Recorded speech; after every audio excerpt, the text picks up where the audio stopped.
Can you believe that a nation, the epicenter of a global empire just a few centuries later, literally disappeared from history for 150 years?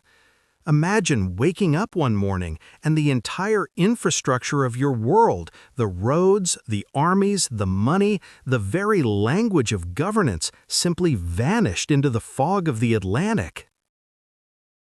This isn't a fantasy tale. This is the true, terrifying origin story of Britain, a catastrophic historical blackout known simply as the Dark Ages, a void so deep it swallows scholars whole. They call it sleep-inducing history? No, this is the history that should keep you awake, staring into the abyss of what happens when civilization falls silent. For 400 glorious, brutal years, Britain, or Britannia, as the Romans called this distant, often miserable outpost, was bound by the steel of the legions. They built magnificent cities, bathhouses that steamed with luxury, and straight, unforgiving roads that sliced through the wild, wet landscape like surgical incisions. But the empire was bleeding. Far away in Rome, the unthinkable was happening. The walls were crumbling, the gold reserves were draining, and the barbarians, those relentless, swirling shadows at the edges of the map, were pressing inward with the force of a tidal wave. The moment of decision came like a dagger twist in the heart of the province. In 410 AD, the communication arrived, a terse, brutal message from Emperor Honorius himself. Fend for yourselves. Think about the sheer, paralyzing terror of that moment. The legions, the only true source of order and defense against the terrifying painted warriors of the north and the shadowy raiders of the sea, were packing their bags. They didn't march out with dignity. They fled, pulling the heart and soul of governance out of the island. The historian Gildas, writing generations later in agony, called it the moment the foundations of the mighty fortress crumbled, leaving the inhabitants exposed to the freezing rain and the howling wolves. The silence they left behind was deafening. A catastrophe no one saw coming on this scale. The carefully maintained Roman order, the legal structure, the sophisticated economy, it didn't transition or fade away. It snapped, like a thread pulled too tightly, plunging the land into an immediate, horrifying anarchy. Imagine the cities, massive stone walls suddenly becoming prisons for terrified citizens who had no idea how to defend them. The grand villas, with their heating systems and elaborate mosaics, rapidly decaying, their roofs succumbing to the relentless British weather. The coinage stopped being minted, trade routes evaporated, knowledge, particularly the ability to read and write Latin, became an aristocratic luxury that quickly died off, taking historical record-keeping with it. This is why it's dark. We lost the light of literacy. The native population, the Romano-British, who had adapted to Roman life, now faced an existential nightmare. They were soft, accustomed to peace enforced by others, and now they were surrounded by enemies who smelled weakness and opportunity. From the east, the sea spat out new terrors.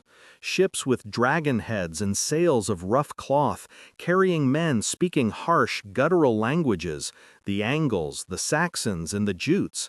They weren't invaders seeking tribute, they were settlers seeking complete conquest, burning everything Roman to the ground. But in the heart of this chaos, a legend was born, a desperate attempt to anchor civilization to something tangible. They needed a hero, a warlord capable of achieving the impossible, pushing back the darkness and welding the fractured pieces of Britannia back together. The myth of Arthur. the great resistance leader, a general, a shining sword in the blackest night. While historians debate whether a single man achieved his legendary feats, the very existence of the Arthurian legend proves one thing: the Romano-British fought back with every ounce of their remaining Roman spirit.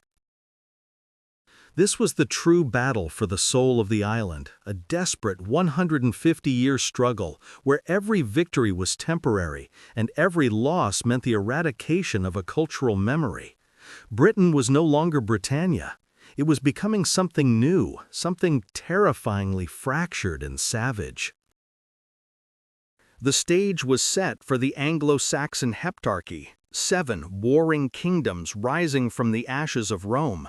But before we dive into the bloody, magnificent rule of kings like Offa and Alfred, we must first understand the true cost of the historical black hole that began in 410 AD. The price was everything, and that is where our journey begins. The year is 410 AD, and the unthinkable has happened.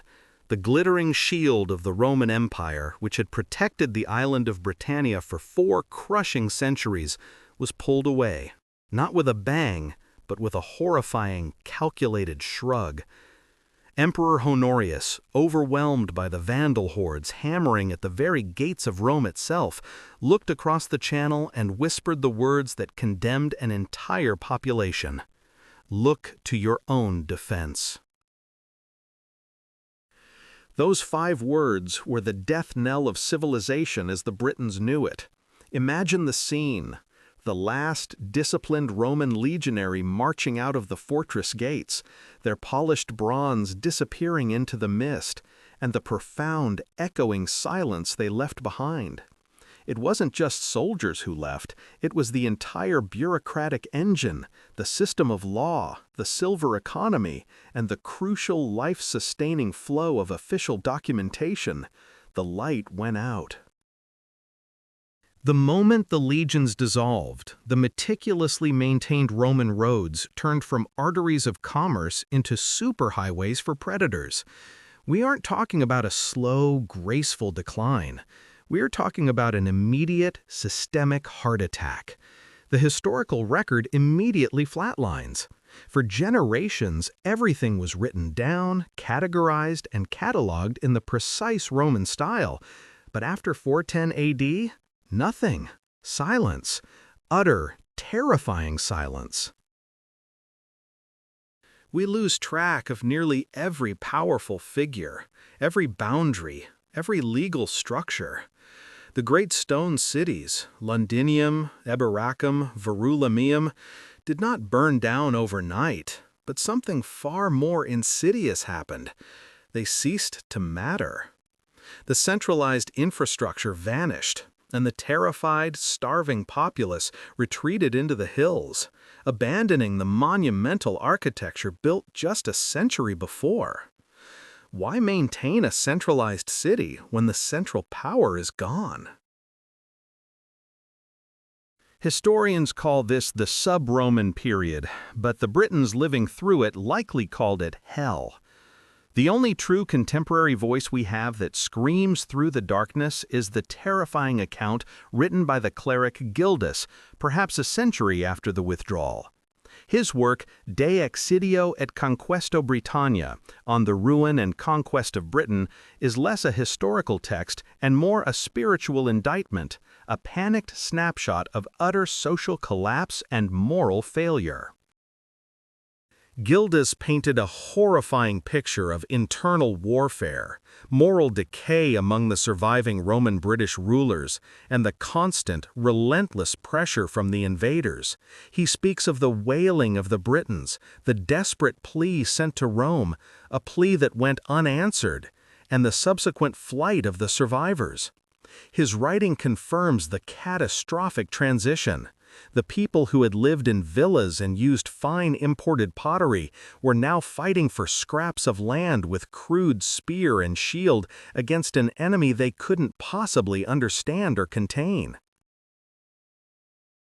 The truth of Arthur is lost forever in the historical acid bath of the 5th century.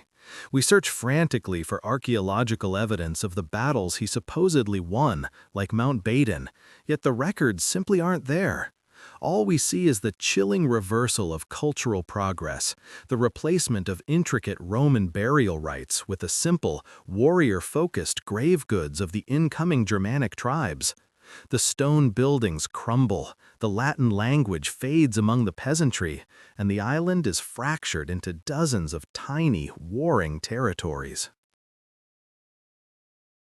This is the essence of the Dark Ages in Britain, a total information shutdown, enforced by societal collapse and incessant warfare. It wasn't just that the future was uncertain, it was that the past became instantly unknowable. Libraries were not burned, they simply ceased to be maintained, their vellum scrolls decaying rapidly in unheeded, abandoned administrative centers. No one was left who knew how to write the records, and crucially, no one was left who cared to read them. This radical fragmentation allowed the newly arriving settlers, the Anglo-Saxons, to establish their own isolated kingdoms, carving up the former Roman province into 7 great entities, the Heptarchy.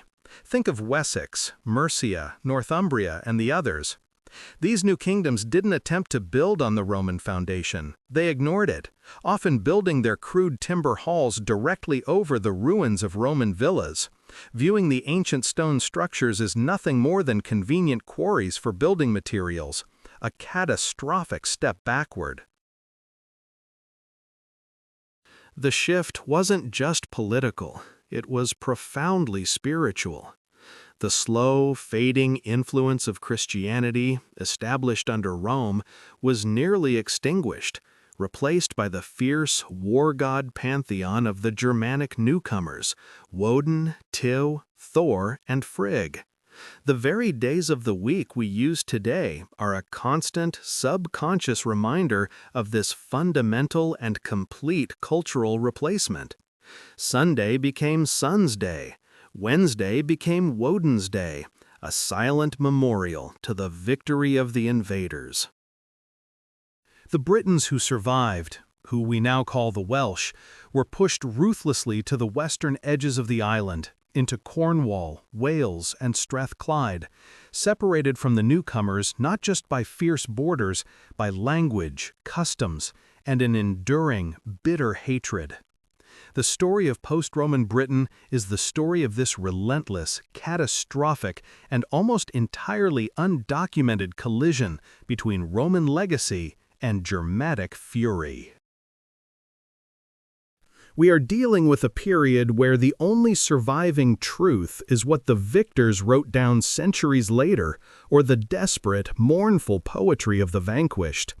To understand the rise of the great Anglo-Saxon kingdoms like Mercia and Wessex, we must accept that their foundation stones were laid in the deepest historical void, a 500-year blackout that swallowed the truth whole. The stage is set for the rise of the warlords, men who would define the future of England by tearing apart its Roman past. That terrifying process is where we go next, as we witness the birth of a nation from the ashes of a forgotten empire. The year 410 AD was not merely a date on a calendar. It was the moment of amputation. The legions were gone. The bureaucratic machine that had lubricated society for centuries had seized up, and the colossal, magnificent heart of Britannia began to seize in its chest. The ghosts of Roman power still lingered in the decaying villas and the silent, crumbling forums, but the shield was gone. Britain was suddenly naked, exposed to the howling winds of the North Sea, a vast, tempting prize ready for the taking by anyone brave or desperate enough to cross the churning, frigid water. The native Britons, now utterly alone, faced an impossible dilemma. They were too deeply Romanized to revert to their ancient tribal Iron Age roots, yet they lacked the centralized military might to defend the colossal infrastructure Rome had simply abandoned. Their society was a body without a head, and the predators were circling. The sophisticated trade routes that had fed the cities, that had brought wine and olive oil and high culture, snapped like dry, brittle twine. Coins stopped circulating almost overnight, paralyzing the economy and plunging any semblance of urban life into immediate crisis. The magnificent villas, once symbols of undeniable wealth and culture, became freezing, desolate monuments to a vanished way of life, slowly being reclaimed by the creeping wilderness and scavengers, human and otherwise. We plunge now headfirst into the terrifying 5th century, a century so profoundly dark, so completely devoid of reliable written evidence from the island itself, that historians must rely almost exclusively on the feverish whispers of archaeology and the often biased, religiously motivated accounts written long after the fact. This is the true historical blackout, where the very act of knowing what happened becomes an archaeological battle, digging through ash, ruins, and fractured pottery shards just to confirm that life existed at all. And in their desperation, the local leaders, the surviving sub-Roman warlords, made the fatal, catastrophic choice.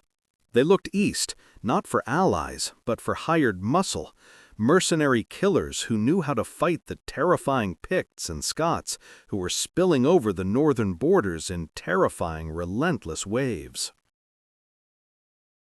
They reached across the water to the very people who would eventually become their destroyers. Enter the Foederati, the treaty people. These were not diplomats or allies. They were professional killers from the marshlands of Germania. The Angles, the Saxons, and the Jutes promised rich land and glittering gold in exchange for blood. This was the moment the door was not just opened, it was torn off its hinges, and the invaders didn't just walk in, they burst through, swords drawn and battle cries echoing across the estuaries of Kent. The legendary first arrivals were Hengist and Horsa, names so deeply intertwined with myth, betrayal, and slaughter that separating the man from the monster is impossible. They landed in Kent, possibly on the Isle of Thanet, initially under contract as defenders. But the moment they saw the lush, fertile, undefended agricultural wealth of Britain, the deal changed entirely. Why fight for a paltry payment of gold when you could simply take everything? The story quickly shifts from wary employment to outright hostile invasion, a takeover of unimaginable violence and cruelty, fueled by insatiable greed for land. The organized society of Britannia, that polished veneer of Latin culture, cracked and shattered. Londinium, once a bustling metropolis of tens of thousands, shrank into a ghost town, its massive public buildings slowly dismantling themselves under the weight of utter neglect, stone by valuable stone. Piped water failed. The complex Roman heating systems went cold, sewers backed up, and the high mortality rates of pre-Roman times, previously mitigated by Roman sanitation, returned with brutal, deadly vengeance. People fled the stone cities, those beacons of civilization, seeking safety and sustenance in smaller, more defensible rural communities, abandoning the stone structures for simpler, wooden settlements that the invaders favored. The magnificent rural villas were systematically burned, looted, or simply abandoned to decay. The great Roman roads, the hardened arteries of the empire, were still technically there, but now they served only to speed the movement of war bands and raiders, not peaceful commerce. This was not a rapid conquest. This was a protracted, agonizing, century-long war of relentless attrition. The native Britons were pushed relentlessly westward, losing ground, territory, and identity year after blood-soaked year. They were driven toward the mountainous, less desirable territories of Wales, Cymru, and Cornwall, Cerno. Their language, the ancient Brittonic tongue, the language that would eventually give birth to Welsh, survived only on the geographical peripheries, while the rough, guttural, demanding sounds of Old English began to completely dominate the east and south, carving out new, ferocious kingdoms. The light of documented history flickered, dimmed, and nearly went out entirely for over 150 years. What followed was a brutal, decentralized chaos, a fragmented mosaic of petty kingdoms forming, fighting, and dissolving in a constant, terrifying cycle of bloodshed and famine. In this terrifying vacuum of authority, only one thing truly mattered: the man who could win the next battle. The rise of the independent, charismatic warlord became the only flickering, desperate hope for the beleaguered native Britons. These were the men, the duces bellorum, the battle leaders who desperately tried to rally the broken remnants of the Roman system against the overwhelming Saxon onslaught. They fought savagely, clinging to Roman military discipline, organization, and effective cavalry tactics long after the empire itself had ceased to be a factor, attempting to forge a resistance army from dust, despair, and forgotten weaponry. Imagine the silence, not the peace of a country night, but the deafening, soul-crushing absence of the Roman Empire's beating heart.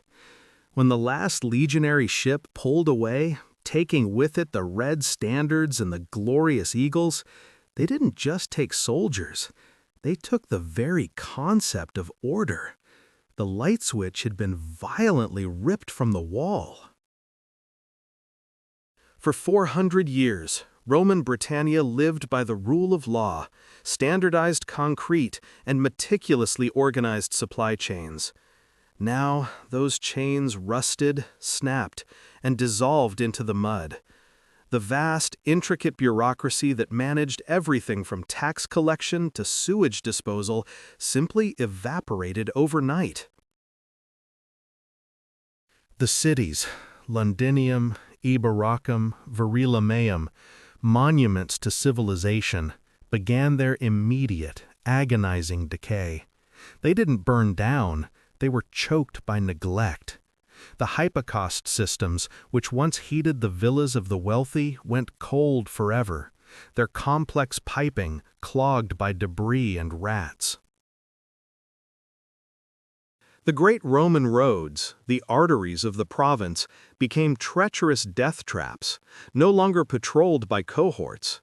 If you couldn't maintain the drainage, the stone paving quickly shifted, becoming impassable swamp. Travel, which had been safe and predictable, reverted to a savage risk, isolating communities and tearing the social fabric apart piece by horrifying piece. The specialized economy vanished.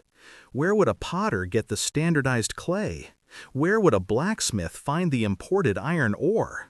The coin economy collapsed entirely, forcing a desperate, terrifying regression back to localized barter, a sign that the wider world had ceased to exist for these terrified Britons.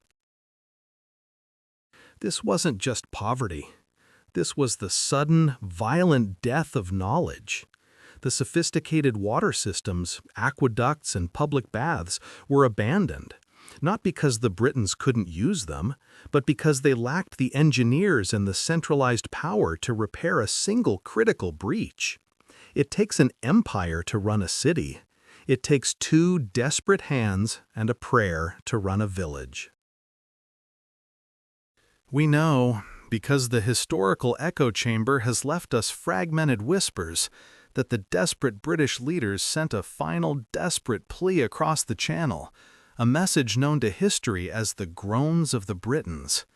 They begged the Western Roman Emperor, Aetius, for military aid, pleading that the barbarians were driving them into the sea. The response? Silence.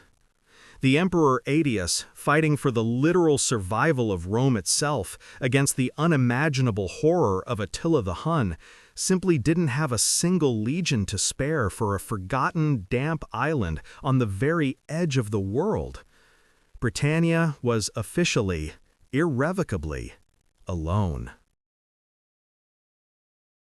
This wasn't merely a political separation, it was a cosmic abandonment.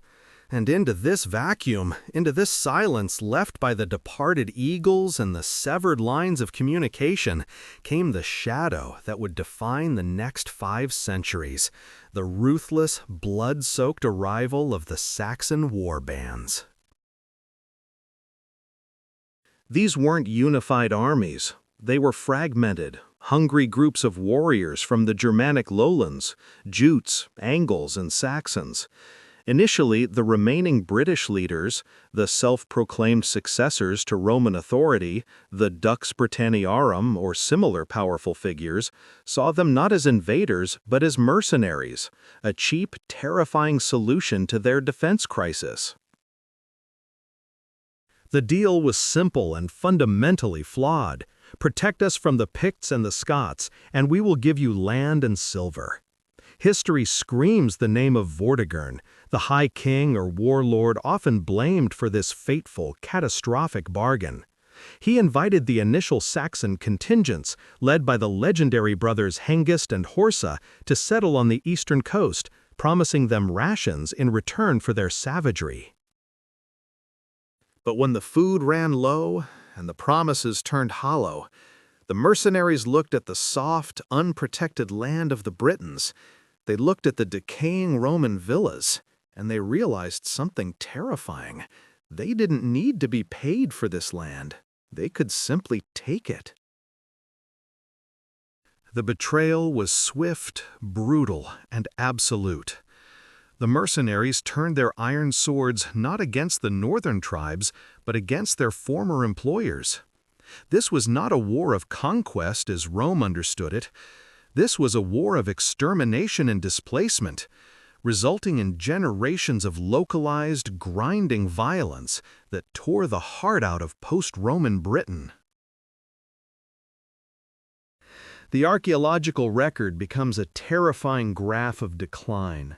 Settlements shrank, pottery production drops to zero, and the wealthy villas are simply abandoned, sometimes with their owners' final meals still on the table. The historical narrative, already shaky, plunges headfirst into the abyss. This is the moment, around the year 450 AD, when the lights truly go out. We enter the terrifying period known as Britannia post-Romana, where written records cease almost entirely. The names we do know, Vortigern, Ambrosius Aurelianus, and the figure who would become the legend of Arthur, are shadowy, ambiguous figures seen only through the distorted lens of later, partisan, and often myth-driven chroniclers like Gildas and Bede.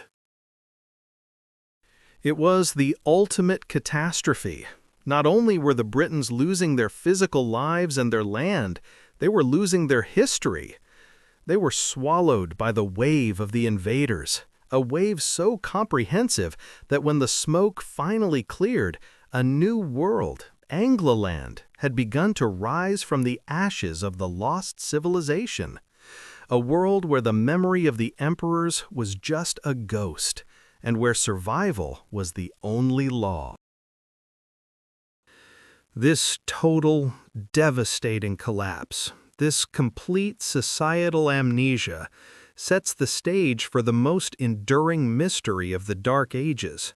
If all memory was lost, how did a single righteous king manage to rise from the ashes? How did one man, operating outside the laws of history, spark a final, desperate flicker of hope against the overwhelming, encroaching night? The answer lies in the mud and the blood of the 5th century. The sea, once Rome's highway of commerce and control, became the avenue of destruction. Across the frigid North Sea came the longboats, sleek, silent, and deadly, carrying men who cared nothing for Roman law, for villas, or for the delicate balance of the civitas. They saw only plunder and soft, undefended shores. These were the Saxons, the Jutes, and the Angles, the terrifying, creeping tide that history would label the invaders. Imagine the despair. Imagine the former aristocrats, the descendants of men who had ruled provinces, now reduced to begging letters sent across the ravaged continent. One of these desperate appeals, known tragically as the groans of the Britons, survives only in fragments, a searing testament to utter hopelessness. It was addressed to Aetius, the great Roman general, the last hope of the Western Empire, a man fighting the literal collapse of the world on the mainland. The barbarians drive us to the sea drives us back to the barbarians. Between them, we are exposed to two sorts of death. We are either slain or drowned. Aetius, himself besieged by Attila the Hun, could only offer silence. Britannia was officially, irrevocably alone. The umbilical cord to Rome snapped with agonizing finality.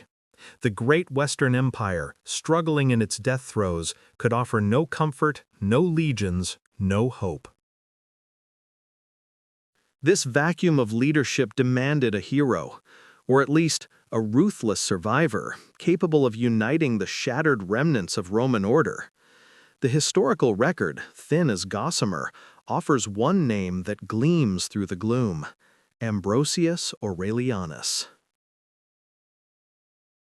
He was a man of high lineage, perhaps one of the last true Roman citizens remaining in Britain, carrying the purple stain of senatorial authority in his very blood. He was the anchor, the rallying point for those who still remembered the Pax Romana, who still dreamt of aqueducts and orderly courts rather than mud forts and endless warfare. The chroniclers paint him as a noble force, a warrior who inherited the desperation of his people and forged it into a shield. He became the military pivot around which the surviving British resistance revolved, gathering men who knew how to fight Roman style, disciplined, shield to shield, in a world that had forgotten the meaning of formation. But his war was not against a structured army. It was a guerrilla campaign, a desperate, localized defense against a foe that melted back into the forests and the sea after every raid. Impossible to pin down, impossible to defeat completely. The terror was systemic. However, the pressure of the northern raiders, the savage Picts and the opportunistic Scots was so overwhelming that one desperate and utterly disastrous strategy emerged from the ruins of administration: hire the barbarians to fight the barbarians. The historical figure often associated with this catastrophic error is Vortigern, a name that echoes betrayal and short-sightedness across the centuries. He looked east, towards the fierce, reliable warriors of the Germanic tribes, the very Saxons who had been raiding the shores, and offered them land and pay to act as foederati, border guards in the most vulnerable zones. It was the deal with the devil, sealed with the blood of their shared enemies.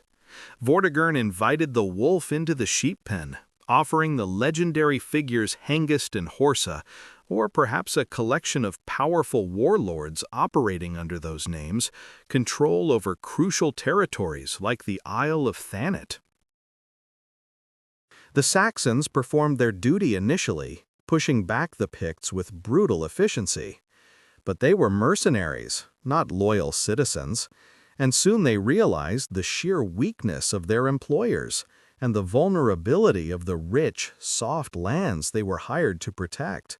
Why take silver when you can take the entire island?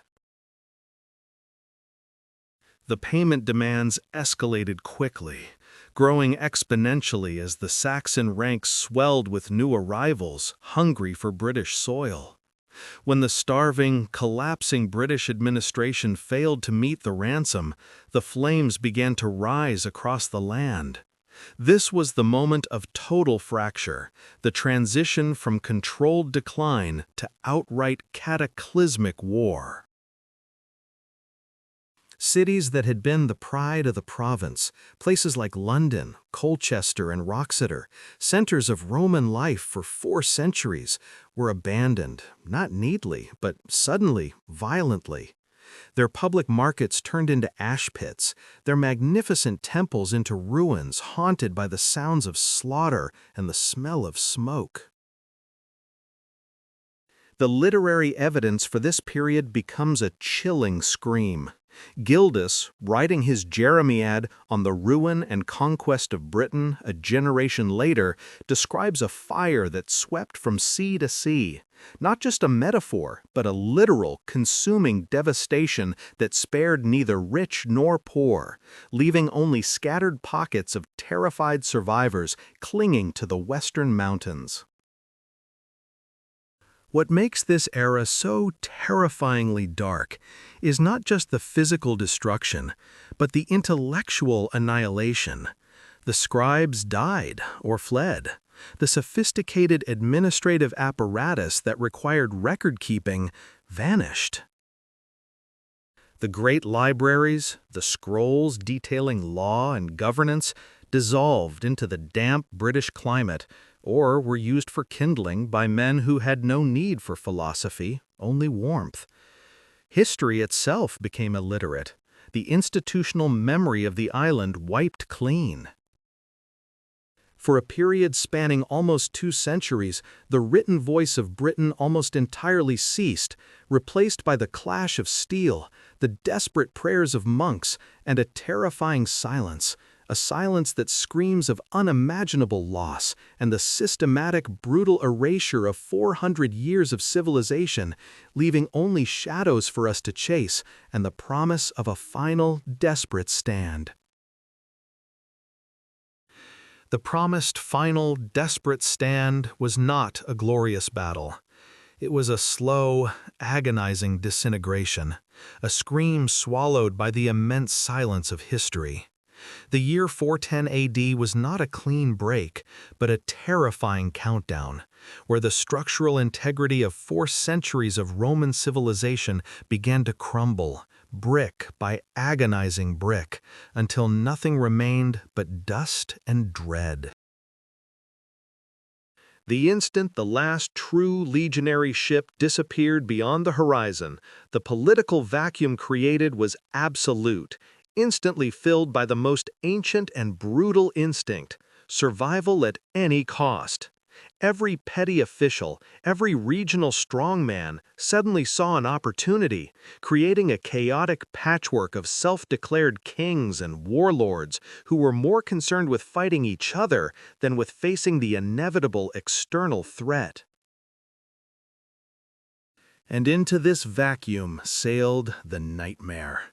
Across the freezing, unforgiving expanse of the North Sea came the longships, low in the water, filled with warriors whose names would become synonymous with terror for 1,000 years. The Saxons, the Angles, the Jutes.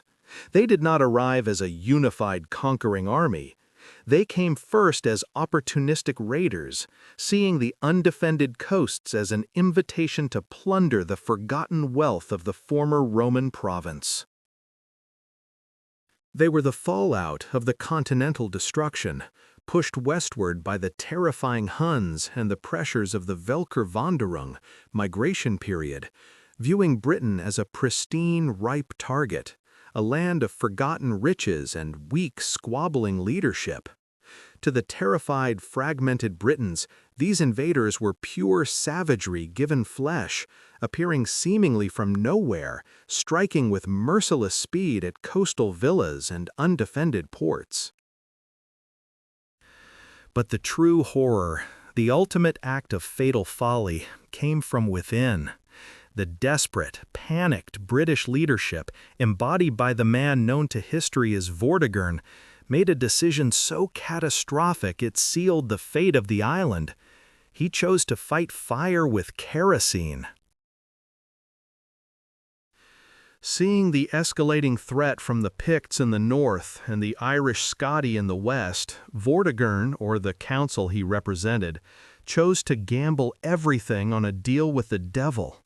He invited the Saxon warlords Hengist and Horsa to settle in eastern Britain as mercenaries, foederati, offering them land and sustenance in exchange for defending the collapsing Roman frontier. This was a common Roman tactic, but executed in a moment of extreme weakness, it became a fatal, self-inflicted wound. Once the wolves tasted the blood and saw the disorganization of the flock, they never intended to return to the sea. The blood price Vortigern paid was the very sovereignty of his people.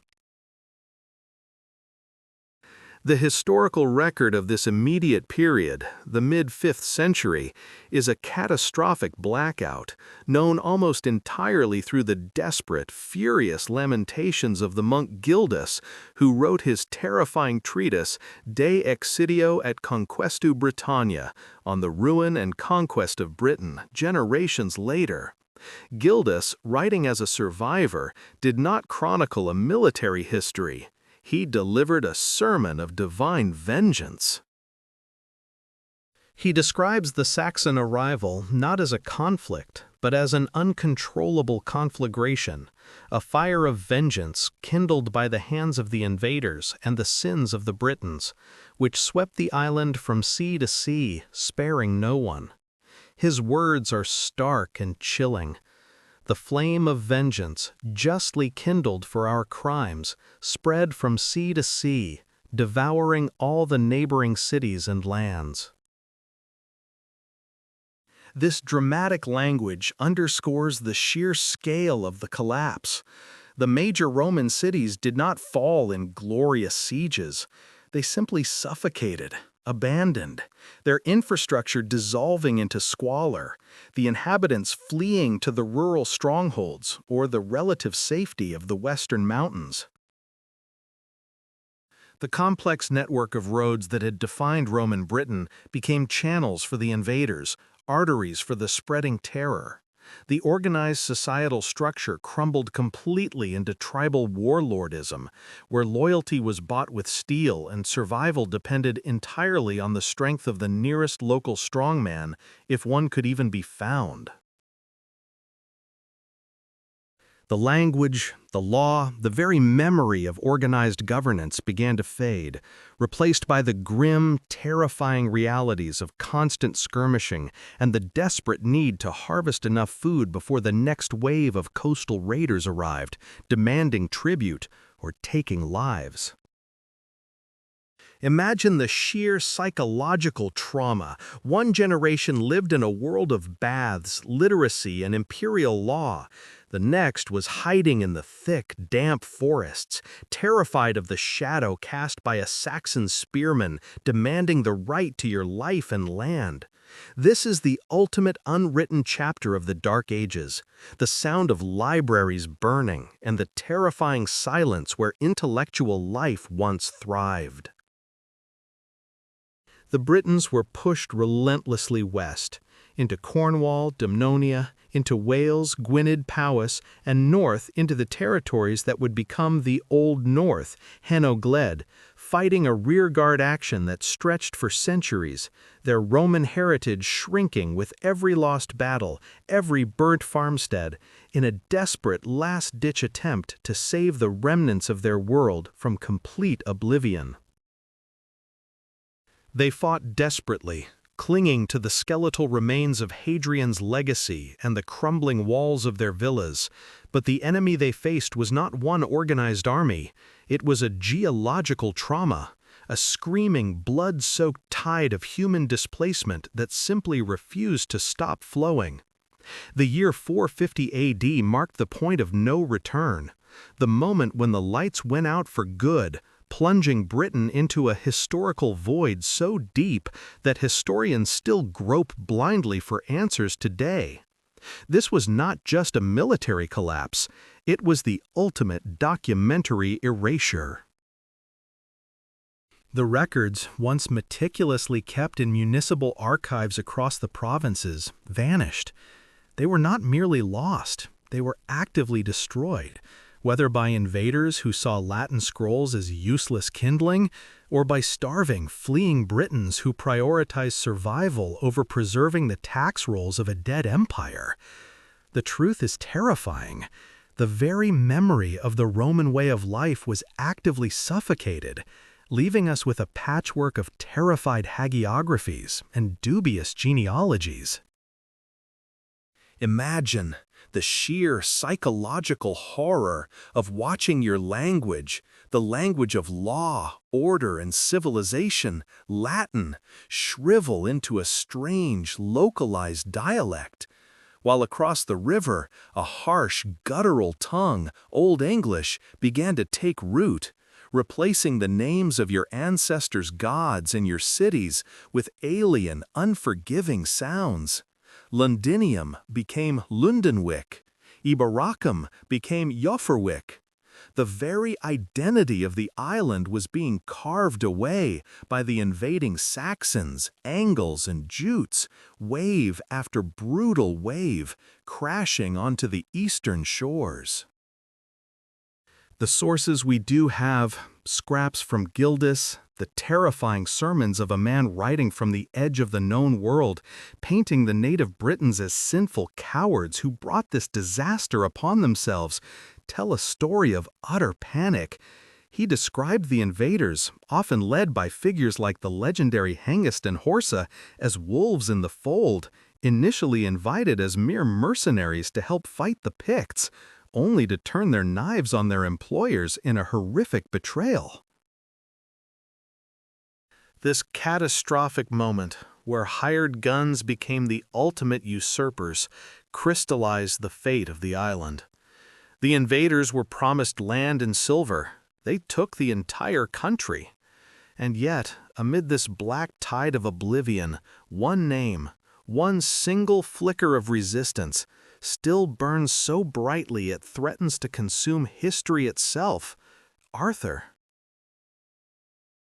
He was not a king in shining armor wielding a magical sword, at least not according to the terrifying reality of the 5th century. He was the Dux Bellorum, the war leader, perhaps a high-status Romanized Briton named Ambrosius Aurelianus, or a composite of several desperate commanders who understood one thing: if they did not organize, the entirety of Western culture on the island would cease to exist. Arthur's legend is the sound of the native British heart refusing to give up the ghost. It's the story of tactical genius applied to desperate circumstances. His triumphs, particularly the legendary Battle of Mountbatten, were not just victories, they were a 30-year reprieve, a geological timeout purchased in blood, forcing the Saxon tide to recede just long enough for the Britons to consolidate their remaining strength in the rugged west. For a generation, perhaps two, Arthur held the line. The terrifying advance of the Germanic warbands stalled. Cities that had been abandoned were cautiously reoccupied, not with the splendor of Rome, but with the grim, militaristic efficiency of survivors hoarding resources. This was the brief, shining, terrifying moment of the Age of Arthur, a golden whisper in the overwhelming silence of the Dark Ages. Essex, East Saxons; Sussex, South Saxons; Wessex, West Saxons; Mercia, Northumbria, East Anglia, and Kent. These names, born of conquest and violence, began to overwrite the map. Every hill fort, every Roman road, every river crossing became a potential killing field in the ruthless competition between these new Germanic warlords. The surviving Britons were faced with an impossible choice: flee west to the unforgiving mountains of Wales and Cornwall, or submit to the new rulers, becoming the underclass, the conquered. Those who fled became the ancestors of modern Welsh and Cornish peoples, defiantly clinging to their language and their memory, viewing the Saxons as eternal, barbarous foreigners. They were sealed off by a great military frontier, a psychic barrier that would last 1,000 years. The island of Britain was literally divided into two hostile cultural spheres: the sophisticated Latin-speaking past, now relegated to the damp western corners, and the aggressively new, pagan, Germanic future dominating the fertile east. The destruction was thorough. Archaeological evidence shows that the old Roman towns were not simply taken over. They were often deliberately avoided by the Saxons, who preferred small, rural settlements near rivers and forests, reflecting a deeply anti-urban culture. The great stones of the Roman forums and basilicas became nothing more than quarries for new timber halls, monuments to a dead era, gradually sinking back into the earth, covered by the silence of the grass. This massive cultural rejection led to an absolute catastrophe in infrastructure and trade. Roads fell into disrepair, ports emptied, and the elaborate monetary economy collapsed entirely, replaced by barter and simple agrarian subsistence. Britain was not just dark, it was economically and politically severed from the surviving remnants of continental Europe, drifting alone in a sea of ignorance and fear, waiting for the next great terror to emerge from the waves. This was the terrifying price of the Anglo-Saxon settlement, the complete unmaking of civilization, leading to an age where the only history that mattered was the one carved into the hilts of swords and told around smoky fires, a history that left no written trace, leaving us with centuries of maddening, inescapable historical silence. That maddening silence, that historical vacuum stretching across the 5th century like a shroud pulled tight over the entire island, was finally broken. Not by the quill of a chronicler, but by the shriek of the battle horn and the sickening thud of the shield wall collapsing. The people we now call the Anglo-Saxons were not some coordinated invading army. They were a flood tide of desperate war bands, opportunistic pirates, and land-hungry families pouring across the North Sea in longboats that smelled of salt and blood. They were the architects of the new terror. We are talking about the complete annihilation of the established order, the final horrifying death rattle of Roman Britannia. Latin ceased to be the language of power, the villas crumbled into dust, and the very memory of paved roads became a ghost story told by bewildered peasants. They had been replaced by a system forged in fire. Out of this chaotic, smoking ruin of a former empire, 7 dominant powers, the infamous Heptarchy, began to claw their way toward supremacy, each king more ruthless and bloodthirsty than the last. Imagine a land perpetually consumed by civil war. Northumbria in the chilly north, a powerhouse fueled by ambition and pagan fervor. Mercia, the brutal heartland, constantly striving for dominance over the Middle Lands. And Wessex, the eventual underdog, slowly gathering strength in the south. These weren't polite neighbors. They were territorial predators locked in endless, exhausting cycles of feuds, betrayals, and massive pitched battles fought over muddy fields, driven by the sole purpose of claiming the title of Bretwalda, the ultimate ruler of the Anglo-Saxons. If you want to understand the sheer, terrifying wealth and spiritual intensity of these new warlords, look no further than the discovery that shattered the historical record in 1939, Sutton Hoo. This wasn't just a burial, it was a king's ransom, a massive ship burial dedicated to a man of unimaginable authority, perhaps King Redwald of East Anglia. Gold buckles heavy enough to anchor a small ship, ornate helmets crafted to resemble the very image of a terrifying beast, and imported Byzantine silver dishes, it showed a society obsessed with glory, honor, and preparing their rulers for a magnificent afterlife among the gods Woden and Til. The history of this period isn't found in books, but in the ground, in the silent testimony of these grave goods. Proof that the Dark Ages were dark not because they lacked power or ambition, but because their overwhelming focus was on warfare, blood sacrifice, and the immediate, terrifying requirements of their pagan deities, not on the fragile art of writing. The Anglo-Saxons had imported their gods of fury and strength directly from the Germanic forests, replacing the gentle pantheon of Rome with a pantheon designed for battle. Their religion was intrinsically linked to their warrior code. Glory was achieved in battle, and a good death meant passage to the halls of Valhalla, or whatever specific version of warrior heaven their particular tribe believed in. The priests of the old gods held immense, lethal power.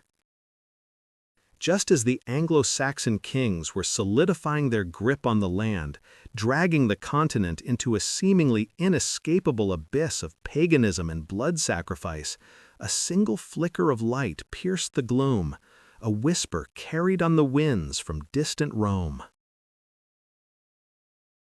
In 597 AD, the impossible happened. Pope Gregory the Great, looking upon the terrifying, heathen island, dispatched a small, determined, and deeply apprehensive mission led by the monk Augustine.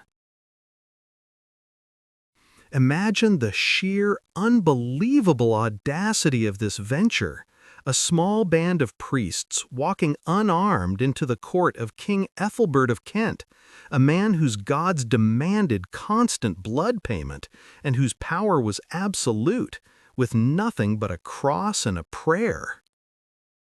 This was not a gentle theological discussion.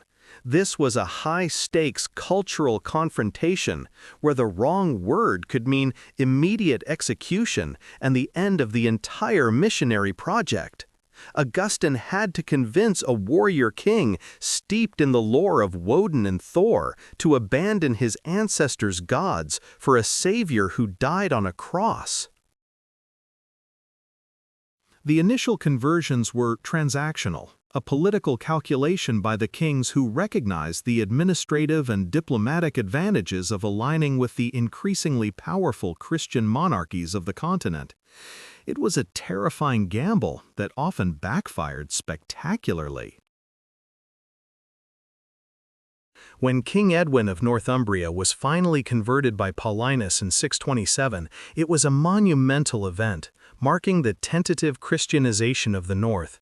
But the conversion of the king did not automatically mean the conversion of his deeply superstitious and war-hardened subjects. For centuries, Britain became a battleground of belief, a dangerous spiritual twilight zone where Christian priests nervously watched as their newly converted kings reverted to paganism the moment a battle was lost or a harvest failed. They constantly balanced on the edge of extinction. The historical records, thin as they were, start to reappear only through the lens of the Church. Monasteries became the only remaining islands of literacy, desperately trying to transcribe biblical verses while the sounds of perpetual warfare echoed just outside their stone walls. These early Christian missionaries brought not only the promise of salvation, but also the one thing the Anglo-Saxons had destroyed, the Latin alphabet and the practice of historical documentation. They were the accidental preservers of the new history. If the Dark Ages had one single chronicler capable of pulling us back from the brink of total historical oblivion, it was a monk living far in the north of Northumbria named Bede. He was the historian who dragged England out of the shadows. Working in the monasteries of Wearmouth and Jarrow, Bede was the first true English historian, meticulously compiling oral traditions, papal letters, and the fragmented memories of old men into his monumental work, The Ecclesiastical History of the English People. Bede's task was Herculean and terrifying, to create a narrative where none existed, to stitch together the violent, sprawling sagas of warring kings and desperate saints into something coherent. He wrote history not as a disinterested observer, but as a man desperately trying to define his people before they were utterly lost to the tides of war and time. Thanks to his relentless dedication, the maddening silence of the 5th century finally began to yield, replaced by the dramatic, brutal, and unforgettable tales of the Anglo-Saxon kingdoms, a history carved not just into sword hilts, but now, finally, into ink and parchment, giving us a terrifying glimpse into the heart of the emerging nation.